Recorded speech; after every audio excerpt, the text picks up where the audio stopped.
This talk is based partly on a paper which will be published during the summer as part of a book, Louth History and Society, Interdisciplinary Essays on the History of an Irish County. It's in the Willie Nolan Geography Publication Series. Now, the Vikings were a highly mobile people who operated on an international scale, and their activities in the area of County Louth can only be assessed meaningfully by reference to wider events in Ireland and beyond. The Vikings possessed a superb ship technology based on clinker-built vessels with a shallow draft that ranged from large international trading vessels to smaller craft capable of penetrating inland waterways such as rivers and lakes.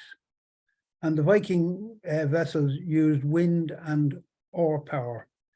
And clinker-built refers to these overlapping oak planks with which the ships were built and held together with these very specific iron rivets. Now, Viking warriors were armed with a variety of effective weapons such as swords, spears, javelins, battle axes, and daggers, and they wore protective armor made of leather and chainmail, and they fought as units using their shields to form protective shield walls.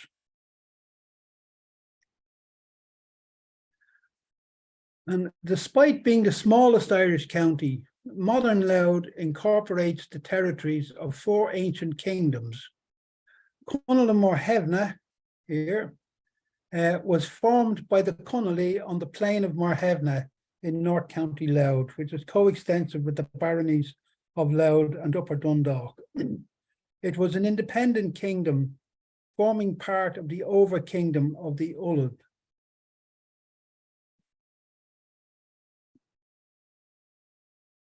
The Cooley Peninsula, otherwise Coolina, now the barony of Lower Dundalk, may have been under the overall jurisdiction of the kings of Connolly Morhevna. However, it was a separate realm with its own king. And coextensive with the modern barony of Ardee, Ferosh was an independent sub-kingdom of the Argyll Federation that extended eastwards across South Ulster as far as Dundalk Bay. And the 4th kingdom, Feararda Keenachta in South County Louth, is roughly coextensive with the modern barony of Ferrard from Feararda. It was a vassal state subservient to the over-kingdom of Brega, ruled by a branch of the Southern Duachaill. During the Viking Age, Brega itself formed 2 sub-kingdoms, one centred on Knowth and another to the south, centred on the Gor Crannog near Duachaill. And the king of Knowth often acted as over-king of all the Keenachta, including the Feararda. So the Louth kingdoms were situated at a place where 3 major tribal federations intersected. That is the Ullud in the northeast, the Argyll, and the Southern Duachaill. And beyond that were the Northern Duachaill and the Leinstermen.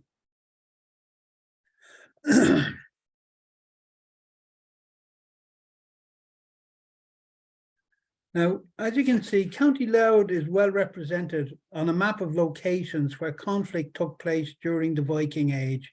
You can see here Louth and Brega, and then battles fought in the vicinity of Dublin.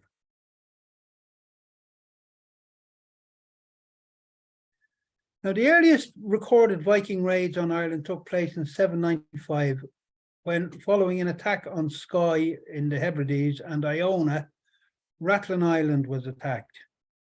Rathlin may have been settled at that time, providing a secure base for future attacks. And in the same year, 795, what may have been the same fleet moved down the west coast of Ireland, attacking the island monasteries of Inishmurray here and Inishbotham.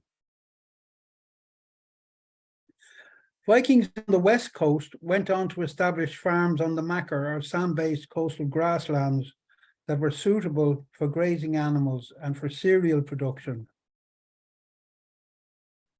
and the maritime resources of the region were also exploited.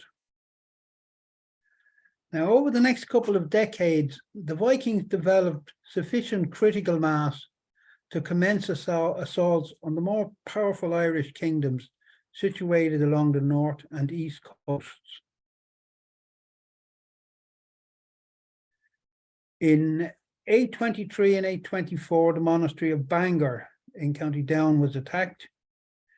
Downpatrick was attacked in 825, as was Movilla and Innisdavna. And the Ulstermen counterattacked and defeated the Vikings at Moyinish in County Down later that same year. Now in 828, Vikings appeared hunting dolphins or porpoises off the coast of Fir-Ardachínachta. And here we have the slaughter of nearly 1,500 white-sided dolphins in the Faroe Islands in 2021. And the traditional technique was to drive the animals into shallow water to be killed for their meat and blubber. And assuming that the Vikings used the same traditional technique, this is likely to have been noticed by the locals, which explains why it turned up as an entry in the Annals of Ulster for 828. And here we see the Vikings appearing hunting porpoises off the coast of Louth, but they later attacked monasteries at Linn Duachaill, at Clonmore, and at Dunleer. And when the Fir-Ardachínachta counterattacked, their king was injured fatally. In 831, Conall Morhevna was invaded. The king, Maelbrigta, and his brother Cananon were taken prisoner, but may have been ransomed. An Armagh army was defeated in the Carlingford area, and great numbers of the Irish were taken captive. And this seems to have weakened Armagh, for the monastery was plundered 3 times within a single month in 832. And Vikings then plundered other churches throughout the region, such as Louth Monastery, Drum Vicky Blay, Duleek, and other churches in Keenock de Brega, and churches in Imay Mocha, which is an area of County Monaghan. And more distant churches, such as Rathlurig or Maharah, were attacked, as was Connor in County Antrim. And also an attack was made on Dunamoyne in County Monaghan, where the shrine of Adamnon was stolen, perhaps for ransom purposes, or perhaps to have been broken up for its fine metalwork. In 833, the northern Ineal king of Kinnell Owen, up here, Niall Colla, became king of Tara. And initially he was active against Viking raiders in his home territory, and his reign began with a victory over Vikings who had plundered in Derry. However, Niall Colla's primary intention was to deal with Irish rivals rather than Viking raiders, and his policy encouraged the growth of Scandinavian power along the northeast and east coasts of Ireland. Niall ignored Vikings active in the Ullad territory, such as those who plundered Loch Brickland in County Down and Dromiskin in Conall and Morhevna.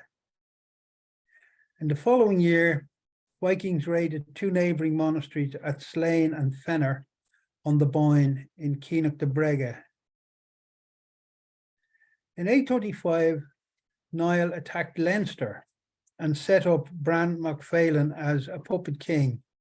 And he also attacked his southern Ineal rivals, Clan Coleman, pillaging an extensive area of the Midlands. So that gives you an idea of what his primary concerns were, not the Vikings. So in 837, when the king of Dyson Brega was killed in a local dispute, Vikings attacked, enslaving captives. News that favourable circumstances may have prevailed, may have circulated, and in 837, two fleets appeared on the Boyne and the Liffey. The Boyne fleet plundered Brega, while the Liffey fleet plundered Moyliffe, the Kildare heartland of Leinster. King of the Brega forces responded, and they defeated Vikings at Dionina in the Mugdorna lands of North Brega.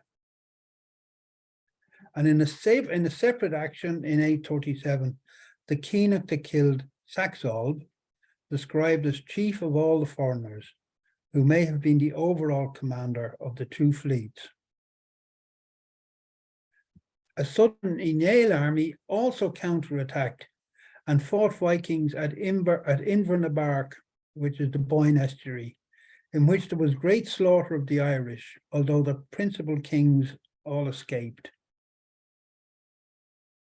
In the same year, 837, the first taking of Auchlea by the foreigners took place, marking the beginning of Viking settlement along the east coast by aristocratic freebooters and adventurers such as Saxolb.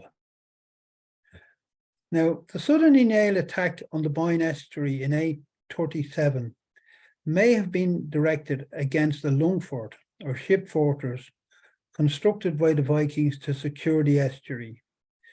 There is a D-shaped enclosure in Bankstown townland, which contains the village of Baldoyle. A stream on the boundary of Bankstown and the town of Brohan forms the eastern side of the enclosure, while a laneway and field boundary follows the curved western and southern boundary of the site.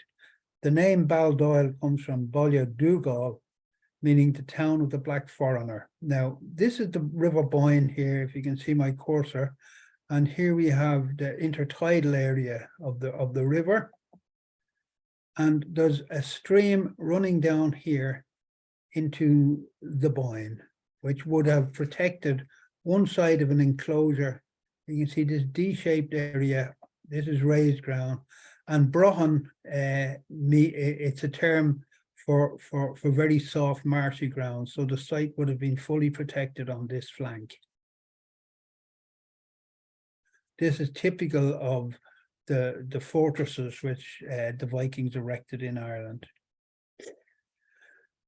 Now, the Northern Ineal and the Southern Ineal alternated the kingship of Tara between them. So Neil Collett had succeeded the Southern Ineal king, Conchobar MacDonogh of Clan Coleman, as king of Tara. And Conchobar had spent much of his reign in a power struggle with the Munster king, Phelim MacCriffin, who was still king of Munster when Niall Collett became king of Tara. And in 838, a royal conference between Phelim MacCriffin and Niall Collett was held at Cloncurry in County Kildare, but it failed to resolve differences between the two monarchs, and no joint strategy emerged to deal with the growing Viking menace. A Viking fleet entered Lough Neagh in 839, and the territories and churches of the north of Ireland were plundered and spoiled by them. So you have to think that Niall really took his eye off the ball there. And next year, the Vikings attacked the monastery of Louth, and captive clergy and scholars were led away to their Lungfort. And this is the first record of Vikings constructing a fortress in Ireland. The term Lungfort was an Irish term for these Viking fortresses, and it's taken from the Latin, and it means a ship fortress, because a primary function of these fortresses was to protect Viking fleets. And Armagh was struck once more and destroyed by fire that year. Now, ignoring the Viking threat, Niall Collett instead renewed his rivalry with Clan Coleman, the Southern Ineal, by plundering the South Midland kingdoms of Firkell and Delvna Etra. probably to ensure that they didn't switch allegiance to Ptolemy MacCriffin. And his Munster rival, Ptolemy, then plundered Midja and Brega and camped at Tara, where he accepted the hostages of Connacht. And these were acts that challenged Niall's sovereignty as King of Tara. Meanwhile, secure in their fortress and well provisioned from successful raiding, the Vikings overwintered in Lough Neagh. And two more fortresses were constructed in 841 at Linn Duachaill near Annagassan and at Dublin. And here we have an aerial view of the townland of Linns. This is where the Viking fortress of Linn Duachaill is situated. There's a ridge running roughly north-south here, and you can see where the River Glyde comes up against it and is forced down the side. And here, this is the end of the ridge here in the highest part of it. It's joined by the River Dee coming in here, and they both flow into the sea, into Dundalk Bay. And this area where the two rivers meet is the pool, the Linn, referred to as Linn Duachaill. Uachaill was a mythical beast. So this was the pool where the Vikings were able to anchor their ships. And here there's a crossing point on the river. And you can see this enclosure here, which is right up against the edge of the scarp. It's a D-shaped enclosure. And I think that this is the citadel of the Viking fortress. This was the fallback position if the Irish got into the main enclosure. And up here at the northern end, where it's narrowest, a rampart was erected. And there's also rampart surviving in the field hedges here along the top of the scarp facing Dundalk Bay. And this is the citadel, which is called Lisnaran, the fort of the point, overlooking the bridge at Annagassan. And you can see it's surrounded by a deep ditch with a counterscarp bank and an inner bank. Now, in the 19th century, when the River Glyde was being dredged, a number of objects were found, including this bucket, which is an ecclesiastical object, possibly for holding holy water or less likely holy oil. And this may have come from the monastery of Linn Duachaill, which was destroyed on the site by the Vikings, or more likely it's a spoil taken from raids on monasteries like Armagh or Clonmore or the other monasteries I've referred to earlier. And here is a Viking age bone comb, also from the river. And this chain, which was used to hold a cauldron over a fire, you can see, you get the idea there. These are typically Viking objects, but these are Irish objects. These are two fragments, two mounts broken from Irish reliquaries. One is gilded. You can see the remains of the gilding on this one, and it has a glass and enamel setting. And this one here is enameled. And these were found in the topsoil, in the plough soil within the enclosure. And these are objects which Micheál McKeown found while field walking in the area of the inner of the main enclosure. This is a Viking silver ring of a type which has been excavated from a Viking grave in Dublin, and this is a hone stone for sharpening weapons. Again, a very typical Viking object. There's a number of them from Viking Dublin. And this is work that we did to locate the fortress of Linn Duachaill. This is geophysical survey conducted at the narrow area between Dundalk Bay and the bend where the glide comes up against the ridge and turns south again. And you can see a number of features here. We've only a few small cuttings across a couple of selected features, but one that we targeted in particular was this one, which turned out to be a rampart which cut off the whole ridge and formed a cut-off peninsula. And you can see that it's a big deep ditch. It's over 2 meters deep and more than 3 meters wide, and there would have been a big bank on the inside of that with a palisade sitting on top of it. So this is a substantial fortification. And you can see on the bottom left here the 3 cuttings which we excavated to examine these features that were shown in the geophysical survey. And among the objects which excavated in those cuttings were a number of these very typical Viking ship rivets. You can see this is an example of what they would have looked like originally. These ones quite heavily corroded. And also we found 2 pieces of Viking silver armlets, very, very typical Viking finds.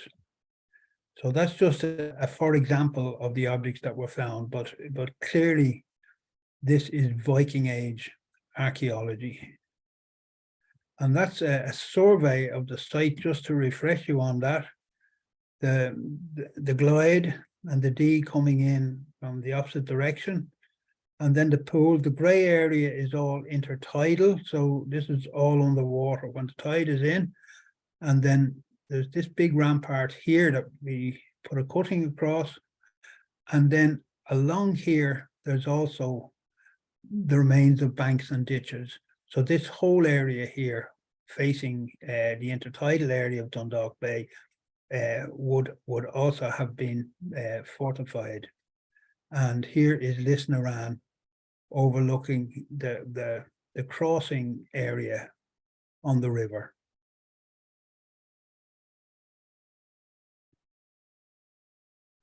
Now this is a plan of the Longford of Dublin, which was built in the same year, and the elements are exactly the same. We have the River Poddle running in from the south, and it forms a deep pool just before it joins the River Liffey. And the pool is the Linn Duachaill, the black pool, which gives Dublin its name.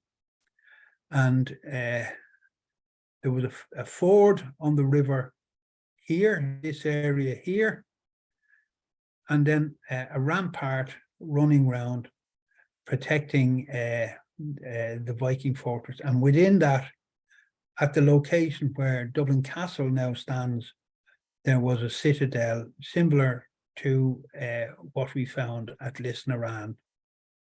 So Linn Duachaill compares well with Dublin, although Linn Duachaill is a much bigger site.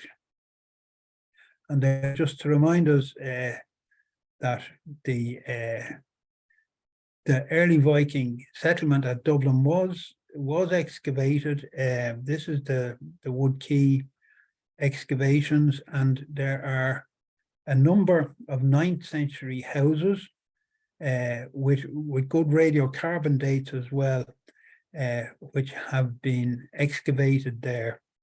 And unfortunately, much of that information is not yet published.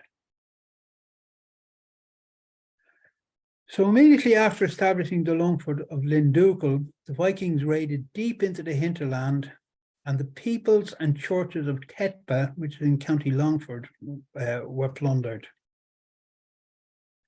Meanwhile, the Dublin Vikings launched attacks against the Leinstermen and the southern Duachaill as far as Slieve Bloom in County Laois. Phelemy McCriffin then brought a Munster army to Carman near Naas in County Kildare. And it's not clear what his main intention was, probably to keep the Leinster men under his domination. And in response, Neil Collagh marched against him to Moy Octor, a plain in North County Meath, where Niall proved victorious in battle. This seemed decisive, and for the remaining 5 years of his life, Phelemy desisted from campaigning in the northern half of Ireland. But the Dublin Vikings next attacked Bor and Sire Kieran, and these were neighbouring monasteries in the North Munster Kingdom of Éile. And meanwhile, the Linn Duachaill garrison attacked into the lands of the Archaeological, capturing the abbot of Clogher, who died at their hands. The establishment of a Longfort at Linn Duachaill doomed the monastery on the site to extinction, and Comon, the abbot, appears to have been held as a prisoner, but was now, according to the annals, fatally wounded and burned by heathens and Irish. That's from the Annals of Clonmacnoise for 842. And this reference suggests that the Vikings had recruited Irish allies. And in 842, the Viking fleet on the Boyne at Linn Ross, which is Rossnaree near Nowth, where a Longford appears to have been established, and it may well be this site which has been partly excavated by Conor Brady. There are also earthworks in proximity to the medieval castle at Athlumney in Navan, County Meath, which may also be the remains of a Viking site known as Dún Duachaill. And these are located near the confluence of the river Boyne and Blackwater, known anciently as Duachaill. And according to the life of Saint Fincua, when the Vikings refused to give a guarantee not to engage in acts of plunder, they were attacked by the King of Tara and a party of clerics who accompanied Saint Fincua. In the ensuing battle, the Vikings were defeated, following which Dún Duachaill was given to Saint Fincua. And we think these earthworks here may be the remains of Dún Duachaill. And interestingly enough, you can see there's a medieval ecclesiastical settlement here. And a Longford was also established at Cael Uisge, whose garrison attacked the monastery of Castledermot in County Kildare, which is down here.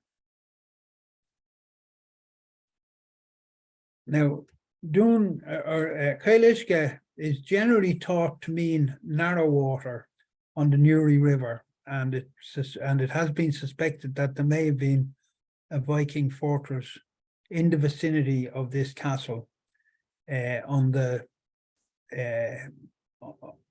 north bank of the Newry River in County Down. However, I think the reference is probably not to the Newry River, but to the Coil River, which is also comes from Cael Uisge, narrow water, and you can see the way the river narrows here. This area here, beside Coil Castle. That's the castle there, medieval structure, and this is down here in the southwest corner of Strangford Lough. And just this is the site of the castle, and you can see there's a tributary coming into the river where the main river narrows. This is the Cael Uisge, and you can also see there's the remains of an enclosure, a D-shaped enclosure on slightly elevated ground here, very similar to what I showed you earlier for Baldoyle. And a number of objects have been found in the area. There's this lead waste from metalworking, but also a Viking finger ingot, part of a hacked ingot. There's also a drinking horn terminal of uncertain metal. And these two Viking weights, which would have been used in the course of Viking trading activities, and the weights have embedded in them Irish elaborate glass and enamel studs that have been recycled on the weights, and very similar material has turned up in the Viking cemetery at Kilmainham Island Bridge in Dublin. And this animal-headed binding strip is probably something that was removed from a reliquary, from an Irish reliquary. Now, no raids are recorded for the year 480 or 843, probably because a fleet was being taken round the coast and up the Shannon to Lough Ree, over here in the Midlands, from where in the following year the monastery of Clonfert in County Galway was attacked. Now, Turgais, the Viking leader, built possibly two Longfort on Lough Ree, one at Rindown on the west bank and the other at Ballykieran on the east bank. So this is facing the Connacht men and the southern Duachaill. And added to the bases already established at Dublin, at Linn Ross and Linn Duachaill, this effectively encircled the lands of the southern Duachaill, and this looks very strategic. And just such an encirclement of the Ullad had already taken place, had been achieved as a result of settlement on Rathlin Island and Longfort, located on Lough Neagh, Strangford on the River Coyle, and at Linn Duachaill. Now, rapid construction of strategically placed fortifications and the carrying out of deep raids inland against the southern Duachaill, the Lion and the Argilla may suggest a coordinated strategic approach, perhaps under a new centralized Viking leader, who, following the death of Saxolb, may well have been Turgais. Alternatively, the various Longfort may have been acting independently with the intention of securing land locally in the territories adjacent to their fortresses. But I think a more strategic approach is indicated here. And this is a plan of the site at Rindown, which may have been the fortress of one of the fortresses of Turgasius. You can see there's a ditch across this area here and a safe harbour.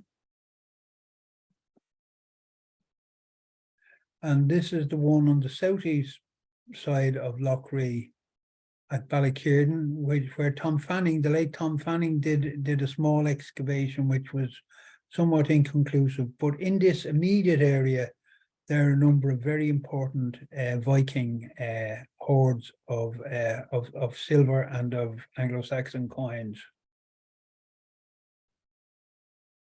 Now, from Lough Ree, Turgais plundered Connacht and Midja. Clonfert was struck once more, as was Clonmacnoise, with the raiders penetrating into North Munster to attack monasteries at Terryglass and Lurra.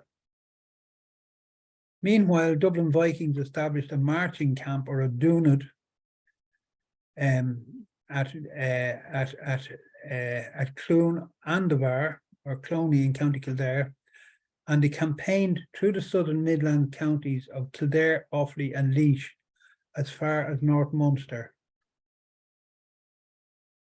The monastery of Killay in County Offaly was burned, and Donaghmace, the power centre of the kings of Laois, was plundered. However, the Viking assault was curtailed finally by the Clan Coleman king of Midja, Mael Sheachlan Mael Rooney, who captured Turgais and drowned him in Lough Owel. And Mael Sheachlan went on to become the king of Tara. And this was following the death of Niall Colla in 846. He was drowned accidentally in the River Callan in County Armagh. And meanwhile, the Munster king, Ptolemy MacGriffin, was struck by a terminal illness from which he died during the following year. And Moel Sheachlan succeeded Niall as the king of Tara. And the first thing he did was to move quickly to eliminate a perceived threat on his northern frontier by attacking an island on Loch Ramor in County Cavan, killing Lugni and Galenga. These were people subject to the Southern Unail, who had plundered at the instigation of the Vikings, and these may be the Irish allies of the Vikings that are referred to but not named in the death of the abbot of Linn Duachaill. In 848 at Furrock, which is probably Farrow near Screen in County Meath, or Farrow, County Westmeath, we're not sure exactly which, but probably the Meath one. Moel Sheachlan defeated Vikings whose base may have been at Linn Ross or Linn Duachaill rather than Dublin. Olcabar, the new king of Munster, formed an alliance with Lorcan, the king of Leinster, and together they defeated the Vikings at Skia Nocton near Castle Dermot in County Kildare. And the Vikings suffered great slaughter, and among the dead was Jarl Tomar, described as the tallest of the king of Lochlan, and Lochlan was the Viking kingdom in Scotland and the Western Isles. And meanwhile, Tiernock, the king of Dysart Brega, defeated the Viking army at Dysart, at Dara Dysart Dacana, which is Dysart in County Louth, in 848, killing 12 score of them. And Dysart is about 6 kilometers due south of Linn Duachaill, and the battle probably involved the Longford garrison. In 849, the Allied forces of Moel Sheachlan and Tiernock of Brega plundered the Longford of Dublin. And the reverses suffered by the Vikings in Ireland may have weakened them to such an extent that the king of the Scottish Vikings saw an opportunity to extend his direct dominion over them. A fleet of 70 ships of the people of the king of the foreigners came to contend with the foreigners that were in Ireland before them, and they disturbed Ireland between them. That's in 849. Now, subsequently, a large Viking force, probably including elements from the garrisons of Linn Duachaill and Linn Ross, became allied with Kinnaid, the king of Keenock de Brega, who rebelled against Moel Sheachlan in 850 and plundered extensively in Clan Coleman territory. It's in County Westmeath. And the object of Kinnaid's Viking allies may have been to facilitate a Viking takeover by reducing the power of Moel Sheachlan and his ally Tiernock. And Tiernock's royal crannog at Lagore was destroyed, while hundreds were burned to death in an assault on the nearby monastery of Trevitt in County Meath. But the Vikings lost their ally in the following year, 851, when Moel Sheachlan and Tiernock captured Kinnaid, the traitor, and they drowned him in the River Nanny. He was a great man for the drownings, was Moel Sheachlan. In 851, a new Viking force arrived in Dublin, and they captured it with slaughter and plunder. The annals refer to them as Dougal or Dovgenti to differentiate them from the Fingal or Fingenti, the Vikings already present in Ireland. Controversy surrounds the origin of the Dougal, but evidence suggests that they came from the Danish sphere of influence. Having secured Dublin, the Dougal made an attack upon the Fingal at Linn Duachaill, slaughtering many. The Dougal may also have attacked the Carlingford Longford and the local Irish kingdoms in the Louth area. The annals report that Oki, Lord of Fearosh, was slain by Vikings, probably operating from Linn Duachaill. and perhaps in response to the new Viking threat, Moel Sheachlan arranged a royal conference in Armagh involving the political and religious leaders of Lough Conn, that's the northern part of Ireland, north of a line from Dublin to Galway. In the following year, 852, a fleet of 80 ships of Fingal arrived in Carlingford Lough to give battle to the Duachaill. The Fingal were led by two chieftains named Zain and Irgna in the Irish annals, which is Stein and Aerkne. They mustered large armies from every place against the Danes, and assembling a fleet of 70 ships, they sailed to Carlingford Lough to attack the Danish fleet. In the initial clash, the Danes were defeated. However, a Danish chieftain called Horm rallied his forces and re-engaged the Fingal. Zain, one of the two half-kings, Latri, of the Fingal, was in alliance with Matudon, the king of Ullud, who had come to attack the Danes at sea and land. And despite commanding a smaller force, the Danes were victorious. Now, as was the case with Dublin, the medieval town wall of Carlingford may follow the line of the Viking Longford rampart. You can see there's something here, possibly an earlier bank underneath the wall. And Carlingford Castle may mark the location of the citadel of the Viking Longford of Carlingford. You can see it here. Now, defeat at the Battle of Carlingford led to a rapid and substantial response from the Viking leadership in Scotland. In 853, Eulaf, who was the son of the King of Lapland, came to Ireland, and the annals provide no information on the size of his fleet or the number of his followers, but they must have been substantial and overwhelming, for the Vikings in Ireland gave him hostages, and he got tribute from the Irish. The depleted forces of the Duachaill were clearly unable to contest Eulaf's dominance. However, Horm retained a substantial force under his command, with which he went into alliance with Kerbal, the king of Ossory, down here. And they campaigned together against Vikings who were plundering in Munster, defeating them at Crahan, near Killinall in County Tipperary. Horm and his army were honoured subsequently by Moel Sheachlan before departing to attack Wales, where Horm was killed in 856. So you can see this is a period of great shifting alliances. And the County Louth kingdoms may have been among those who paid tribute to Eulaf. A. Finlay succeeded Neil Colla as king of Kinalone up here, and he became king of Tara on the death of Moel Sheachlan in 862.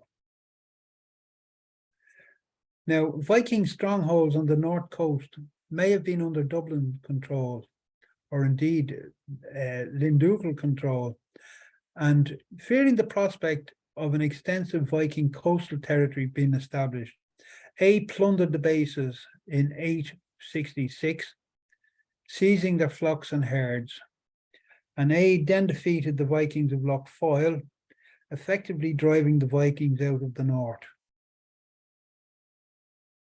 And Dublin promptly formed an alliance with Leinster, Dysart Brega, and Keenock de Brega.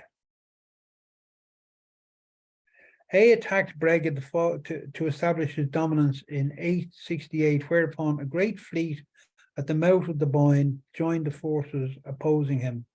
It was a royal fleet under Carolus, the son of Eulaf, that may have sailed from Dublin or may have been associated with a Longford near Drogheda, possibly Baldoyle, which was under Dublin's control. A led a hand-picked force of 1,000 northerners backed by a substantial Connacht army, and when the opposing forces met at Killinear near Dundalk, or near Drogheda in County Louth, A was victorious. Flann, the king of all Brega, Diarmid, king of Lagore, and Carolus, with most of his Vikings, all perished. In 878, A. Finlay died in the monastery of Dromiskin in County Louth, which is not far from Linn Duachaill. So he must have been feeling fairly secure that he wouldn't get into trouble living so close to it at that time. And Flann Shinna, the son of Mael Shocklin, became the king of Tara.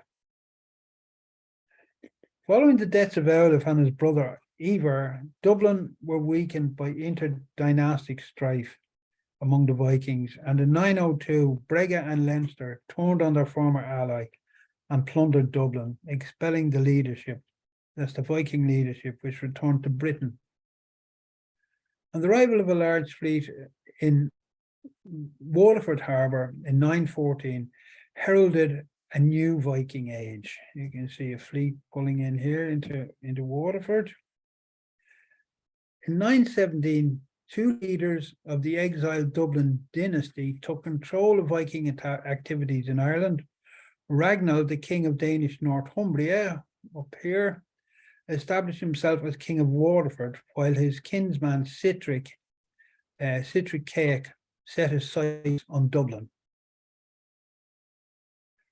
Reinald invaded Munster in 917, and Niall Glundov, the Northern Nail king of Tara, marched south to oppose him, leaving the Leinster men to deal with Sitric, who encamped at Comfy in County Kildare. Now, the war in Munster proved inconclusive, and meanwhile, the Leinster men attacked Sitric, but were defeated and lost their king, and the victorious Vikings then sacked Kildare and retook Dublin. In 918, Reinald, now king of Dublin, returned to Britain now king of Waterford. He returned with the Waterford fleet to Britain and made himself the king of York and the ruler of Northumbria and Cumbria. So you can see the Vikings, they're keeping their eye on their Dublin kingdom and their Northern England kingdom as well. Niall Glundov marched on Dublin, but he was slain and his forces were defeated. And Reinald died in 920, whereupon Sitric left Dublin to claim the kingdom of York, which he ruled until his death in 927. And Sitric's kinsman, Godfred, then ruled in Dublin, and under him the old ambition to create a Scandinavian kingdom in Ulster was revived, bringing the Viking bases in Louth into strategic play once more.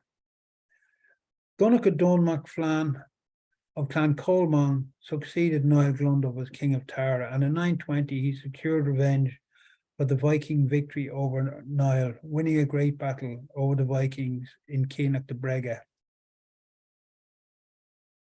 Godfred led a Dublin army to Armagh in 921, and he plundered it selectively. Meanwhile, part of Godfred's army was isolated and was attacked by Murchadach, the son of Niall Glundov, who was now the king of Kinalone, and few Vikings escaped alive. And meanwhile, a fleet on Lough Foyle under Acolb plundered Inishowen, and a second fleet appeared in Mulroy Bay, County Donegal, led by Godfred's cousin Utmaran, the son of Barrett. But they committed no depredation, probably because of the strength of Irish resistance lined up against them. And family connections suggest that the two fleets were part of a combined operation organised by Godfred in support of his attack on Armagh. So you can see very strategic military tactics in play. In 923, the Carlingford garrison attacked Killeavy Monastery in County Armagh. And this was followed by Viking attacks on the territories of Fearosh and Fearar Keenachta, in which Dunleer was plundered. And the next year, the Vikings of Strangford Lough killed Mael Doon, the Ree Dama or royal heir of the Ulstermen. But a great sea fleet was lost on the bar of Dundrum Bay in County Down, where 1,200 were drowned. So you can see there's very large Viking forces operating in the area. Nevertheless, the Viking assault on the northeast continued in 926, when the coastal fortress of Dunseverick up here in North Antrim fell to the Strangford Vikings. Meanwhile, Duachaill MacNeill defeated the Carlingford Vikings before marching against the Strangford Vikings, who were led by Alpdan, the son of Gottfred. Alpdan moved his fleet south to Linn Duachaill. There we are, where he was probably reinforced by the local garrison. Now, perhaps attempting to outflank Murkertach, Alpdan divided his army. However, the contingent he led was destroyed at a place called Clunacrumtar, where Alpdan died along with 800 Viking warriors and his commanders Aufr and Rost. Clunacrumtar is not identified, but Acrutna may be a crossing place on the Newry River. Canon MacIver placed it in County Louth, but I think this is correct. And the second part of Alpdan's army was besieged for a week at Acrutna, which is identified now as Sheepstown, County Down, until it was relieved by a Dublin army led by Godfred, who came to relieve them, to rescue them. Events in Britain now intervened. Godfred's brother Sitrick, King of York, died in 927, and the Anglo-Saxon king Ethelstan took control of Northumbria. Godfred left Dublin to claim York, and the fleet of Linn Duachaill sailed with him, and there's no subsequent mention in the annals of this fleet. Godfred's efforts failed, and within 6 months he returned to Dublin, only to find that the Limerick Vikings had now taken control of the city. Godfred retook Dublin, but it was not until 937, 3 years after his son Eulif had succeeded him, that the struggle with Limerick ended with the defeat and capture of the Limerick leader. Eulif maintained his father's ambition to conquer the northeast of Ireland, despite being distracted by the contest with Limerick and his ambitions to control the kingship of York. In 933, the Lough Neagh Vikings joined an army commanded by Coning, brother of Murkertach MacNeill, which defeated the Ullad. Meanwhile, Eulif with the Strangford Vikings attacked Armagh, but was overtaken and defeated by Murkertach, who retreated, who forced them to retreat without their captives and spoils.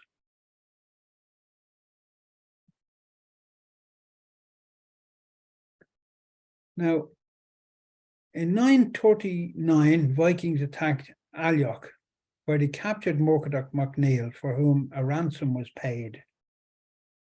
And when Ethelstan died that same year, Eulif left with his fleet for England, where he was made King of York. He died in 941 and was succeeded by his kinsman, Eulif Curan, while Blachara, the son of Godfred, took charge in Dublin. So you can see it's very much the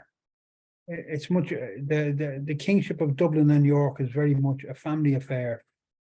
In 941, Murkertach, the king of Kinlone and son of Niall Glundov, he was the Ridama at this stage, the heir apparent to Donogh Dunn, the aging Southern Ineal king of Tara. And Murkertach made a winter circuit of Ireland with 1,000 warriors clad in weatherproof leather cloaks, of which his chief poet, Cormacan Agus Macmailbride, left a poetic account, and you can see the tour which he made, a strategic tour. He was confident he was going to become the King of Tara, or High King, and he was taking preemptive action against possible rivals. Unfortunately, in 943, Murdoch was defeated and killed by Blackara, the King of Dublin, in a battle at Ardee in County Louth. And on the following day, Blackara plundered Armagh. And these are objects, Viking objects from the Ardee area, which may have something to do with these activities. You can see a 10th century silver thistle brooch from Richardstown in Ardee, which is in the museum, and a Viking axe head from the River Dee at Ballygowan in Ardee. That would be a very typical Viking axe. Murdoch's death saw the brief emergence of the Kinnell Conall as the dominant sept in the north under their king Ruaidhrí Ó Cannanáin. So we have the Kinnell here, the Kinnell Conall. The Donegal men took over from the Derry and Tyrone boys. A bit like an Ulster final. And when Donogh Dunn died in 944, the succession of the Tara kingship did not pass to the Northern Eanáil, as was customary. Instead, Congalach, the king of Keenock de Brega, succeeded as king of Tara. So you have the Midge, Westmeath is the clan Coleman, and here we have the Shiel A Slana in Brega, and they competed for the kingship of the Southern Eanáil, as the Kinnell Conall and the Kinnellone competed for the kingship of the Northern Eanáil, and then the High Kingship or the kingship of Tara alternated then between them. So the Viking presence is upsetting the old order as it was. Congalach formed an alliance with the Leinster men, and he sacked Dublin, which Blocker's failure to defend led to him being deposed by the Dubliners and replaced by Olaf Cuaran, his kinsman. And there followed a period of rapidly shifting alliances. Congalach allied himself with Olaf Cuaran, Blacker's replacement, who supported him in curtailing the growth of Ucananáin's influence in the north. So these lads are allying to keep out the king of the Northern Eanáil. And meanwhile, Donald Eanáil and his brother Flahertoch, the sons of Murdoch MacNail, became co-rulers of Kinnell. And then they attacked the Lough Neagh Vikings, defeating them and killing their king. That same year saw Congalach and Olaf Cuaran campaigning in Conall na Muirthemne, where they attacked part of Ucananáin's army. So Ucananáin of the Kinnell Conall seems to have garrisoned troops in the area, presumably to keep Viking armies from coming up into the north. In 947, Ruaidhrí Ó Cannanáin led an army to Slane in County Meath, where he defeated an allied army of Congalach and Olaf Cuaran. The deposed Blackara raided Brega in 948, but he was killed by Congalach. And with his rival dead, Blackara dead, Olaf Cuaran left for England to regain Northumbria, leaving his brother Godfred as King of Dublin. And there are some coins minted by Olaf. In 950, Dublin Vikings attacked Slane, burning the Round Tower, along with monastic officials and relics and church treasures. The same year, 950, the king of Ferosh was killed in Midge in the course of an attack by Ruaidhrí Ó Cannanáin and his northern allies on forces loyal to Congalach. So Congalach has been challenged by Ruaidhrí Ó Cannanáin, and the Meath kingdoms are lining up with the northerners. Ruaidhrí then camped for 6 months in Brega, which he plundered, and he reduced Congalach to great straits. He also plundered in Midge. Godfred came to Congalach's support with a Dublin army but when they confronted the army of Ruaidhrí Uachtanáin, the Dubliners were defeated and slaughtered, and the dead included Ivar, the Tanist, or successor of the king of the foreigners. Godfrey escaped with a few followers. However, Ruaidhrí, described as heir of the sovereignty of Ireland, fell in the heat of conflict. Had he not been killed, Ruaidhrí Uachtanáin could have achieved his ambition of replacing Congalach as king of Tara. With the ending of the mutual threat posed by Ruaidhrí Uachtanáin, the alliance between Congalach and Dublin unravelled quickly, and in the following year, Godfrey plundered the churches of Brega. In 954, Kinloan forces under Donal O'Neill also plundered Brega without opposition from Dublin.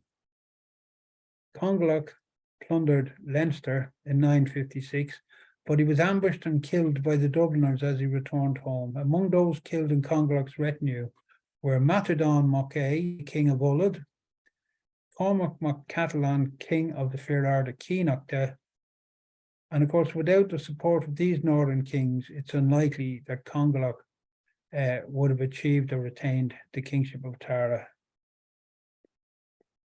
In 962, a surprise raid was made on Cunla Morhevna by a Viking fleet from the Hebrides called the Fleet of the Son of Olaf and the Lagermans. Afterwards, the fleet attacked the Dublin coast, but later met with disaster in Munster. Godfrey died in 963, and Olaf Cuaran took over the reins of power in Dublin once more. Donal O'Neill succeeded Congalach as king of Tara, and for several years, while dealing with opposition elsewhere, he did not interfere in Leinster or Dublin. However, in 968, Donal marched south. He plundered Leinster and laid siege to Dublin for 2 months, taking a great prey of cattle. In 969, an alliance led by the sons of the kings of Dublin and Leinster retaliated by attacking Kells. However, as they withdrew, the attackers were overtaken and defeated. There followed a series of attacks, a second attack on Kells in 970, led by Olaf Cuaran, in which the pursuing forces of Donal O'Neill were defeated near Ardmulcan in County Meath, and the great prey of cattle was taken to Dublin. In 970, Ardal MacMatadon, the king of Ullud, who was allied to Donal O'Neill, plundered the monastery of Connor in County Antrim, which was in Viking hands.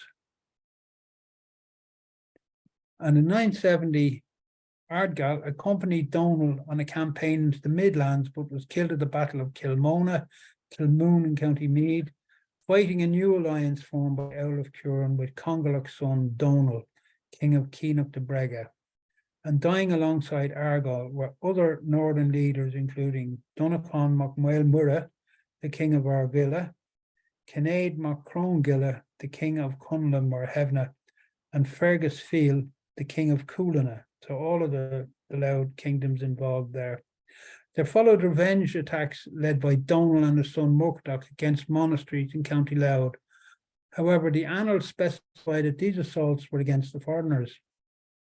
The killing may represent ethnic cleansing of local Hiberno-Norse who vainly sought the sanctuary of the churches. Louth and Dromiskin were attacked by Murdoch, son of Donal, and many were slain. However, attacks on Monasterboice and Dunleer undertaken by Donal were of a higher order of brutality. At Monasterboice, 300 of the foreigners were burned by him in one house, while at Dunleer, 400 died, both men and women, by wounding and burning. Evidence suggests that a Hiberno-Norse population had grown up in the vicinity of the Viking Longfords in County Louth, and it was this community that was targeted for destruction by Donal O'Neill in 970. The persistence of Viking family names such as McKittrick or Maxitrick and McKeeve or Mockiever suggests that this was not fully effective, and archaeology supports this view. 2 kilometres west of Linn Duachaill at Greenmount, there is a Mutton Bailey, of Norman construction presumably, which was built on an earlier native settlement containing a souterrain. And excavations during the 19th century uncovered a decorated sword fitting of around 1100 with a runic inscription in Old Norse that translates as Donal Seal's Head owns this sword. The fact that the language and the alphabet used are Scandinavian indicates that the owner was a Norse speaker. However, the forename Donal is Irish, indicating that the man was of mixed Norse-Irish ancestry. And ironically, he bore the same name as Donal Duachaill, the 10th century king of Tara, who attempted to exterminate his ancestors in the area. Now, Longford sites such as Linn Duachaill were important portals for settlement and trade, and hoards of silver bullion called hack and silver coins of Anglo-Saxon, Hiberno-Norse, and Islamic origins are indicators of such trading activities. And the national distribution of Viking Age silver shows a pronounced concentration in the Louth area. You can see it here, demonstrating the significant Scandinavian cultural influence. Connections with the north of England are emphasized by the Anglo-Saxon coins, which were minted predominantly in Northern English mints, especially Chester, which was a major trading partner for Viking Age Ireland. The most recently found hoard contains 20 silver pennies struck in mints in Chester and Derby by 5 Anglo-Saxon kings between 924 and 975. It was concealed in a corn drying kiln uncovered during excavations of a settlement complex at Hainstown in Cunlin-Morhevney, and I'd like to thank Ian Russell and Donald Murphy for permission to use that image. Now, among the silver finds from the Louth area is a hoard found in 1746 in the graveyard at Monaster Boyce, which is known to have contained silver ingots and a large number of Anglo-Saxon coins from the reigns of Ethelstan, Edmund, and Edred. The fact that the coins predate the Monaster Boyce massacre by Donal Duachaill in 970 leaves open the possibility that the hoard was concealed by one of the unfortunate victims of Donal Duachaill's attempt at ethnic cleansing. Subsequently, Donal Duachaill campaigned against Midger, Dublin, and Leinster, and despite an initial reverse, he established himself as overlord of the Midlands and Dublin, dominating without serious challenge until his abdication in 980. Donal's successor as King of Tara was Mael Sheachlan Mac Donal, who had been a grand nephew of the previous Mael Sheachlan, and he was the King of Midger, and he quickly moved to neutralise Dublin, inflicting a crushing defeat on Aulaf Cuaran at the Battle of Tara in 980. He then besieged Dublin, which capitulated quickly, and the hostages and slaves of Dublin were freed, and the settlement was looted by the victors. And Mael Sheachlan dominated Dublin until the year 1002, where poor Aulaf Cuaran abdicated and died a penitent in Iona.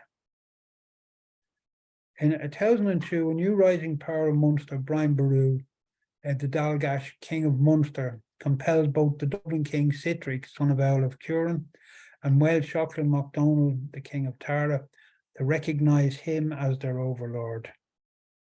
Accompanied by Mael Sheachlan and the forces of Connacht, Leinster, and Dublin, Brian led an army northwards to seek submission from the kings of the north. They were stopped at Dundalga, Dundalk, in Cunlin-Morhevna by the combined forces of the Northern Duachaill and the Ullad.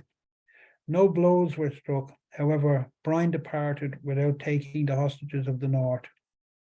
Brian's alliance with Dublin and Leinster unravelled, and subsequently the Northerners took no part in the most iconic battle of Viking Age Ireland, which pitched the Munster and Connacht forces of Brian Boru against the Vikings of Dublin, mercenaries from the Scottish Isles and the Isle of Man, and the Leinster men.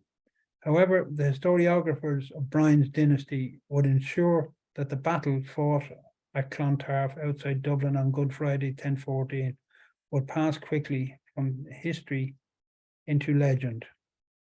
And County Louth, as you can see, played a prominent role throughout the Viking Age, and it was the location of the county situated between the north of Ireland and the Midlands and Dublin, as well as its proximity to the Viking kingdoms of the Isle, kingdoms of the Isles and northern England that ensured the strategic importance of County Louth for the duration of this historic period. So thank you for your attention.